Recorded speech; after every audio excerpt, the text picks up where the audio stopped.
আন্তর্জাতিক মানবাধিকার সংগঠন হিউম্যান রাইটস ওয়াচ র্যাব বিলুপ্তে গুম সংক্রান্ত তদন্ত কমিশনের সুপারিশ বাস্তবায়নের উদ্যোগ নেওয়ার আহ্বান জানিয়েছে।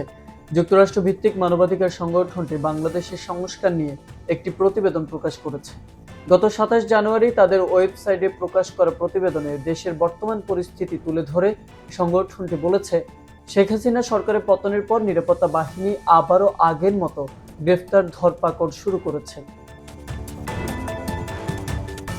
সুপারিশে বলা হয়েছে, কর্তৃত্ববাদী প্রধানমন্ত্রী শেখ হাসিনা সরকারের পতনের পর পদ্ধতিগত যেসব সংস্কার দরকার সে সুপারিশ তুলে ধরা হয়েছে এই প্রতিবেদনে। এতে আরো বলা হয়, সরকারের সমালোচক যারা তারা যেসব আইনের মাধ্যমে নিগৃহীত হতেন সেসব আইন বাতিল এবং আইনি প্রক্রিয়া মেনে গ্রেফতারের আহ্বান জানিয়েছে HRW। অন্তর্বর্তী সরকারের এই সংস্কার কাজে জাতিসংঘের মানবাধিকার কমিশন এবং সংস্থাটি বিশেষজ্ঞদের সাহায্য নেওয়ার কথাও বলেছে।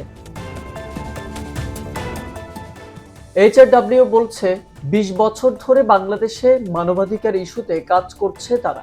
নতুন করে এসব সুপারিশ করার জন্য তারা মানবাধিকার কর্মী, অন্তর্বর্তী সরকারে কর্মরত সামরিক বাহিনী এবং আইন শৃঙ্খলা রক্ষাকারী বাহিনীর বর্তমান ও সাবেক কর্মকর্তাদের সঙ্গে কথা বলেছে HRW।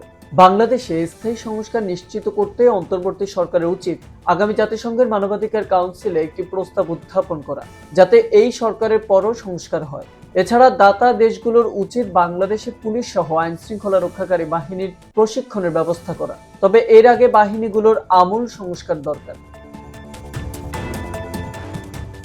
দেশের বর্তমান পরিস্থিতি তুলে ধরে সংগঠনটি বলেছে, শেখ হাসিনাকে ক্ষমতাচ্যুত করার পর নিরাপত্তা বাহিনীর ক্ষমতার অপব্যবহারের একটি প্যাটার্ন দেখা গেছে। এবার সাংবাদিক সহ আওয়ামী লীগের সমর্থকেরা লক্ষ্যবস্তুতে পরিণত হয়েছে। পুলিশ আবার নির্বিচারে মানুষকে আটক করছে এবং অজ্ঞাতনামাদের বিরুদ্ধে গণফৌজদারি অভিযোগ করছে।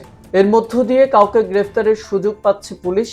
এর উদাহরণ দিয়ে HRW বলছে, অন্তর্বর্তী সরকারের ক্ষমতা গ্রহণের ২ মাসের মধ্যে ১,০০০-এরও বেশি মামলা করেছে পুলিশ। হত্যা, দুর্নীতি ও অন্যান্য অপরাধের জন্য হাজার হাজার আওয়ামী লীগ নেতাকর্মীকে অভিযুক্ত করা হয়েছে।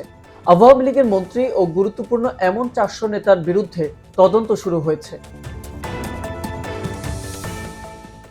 HRW এর আরেক সুপারিশে বলা হয়, সরকারের উচিত গুম বিষয়ক জাতীয় তদন্ত কমিশনের সুপারিশের ভিত্তিতে র্যাপিড অ্যাকশন ব্যাটালিয়নকে বিলুপ্ত করার জন্য কাজ করা।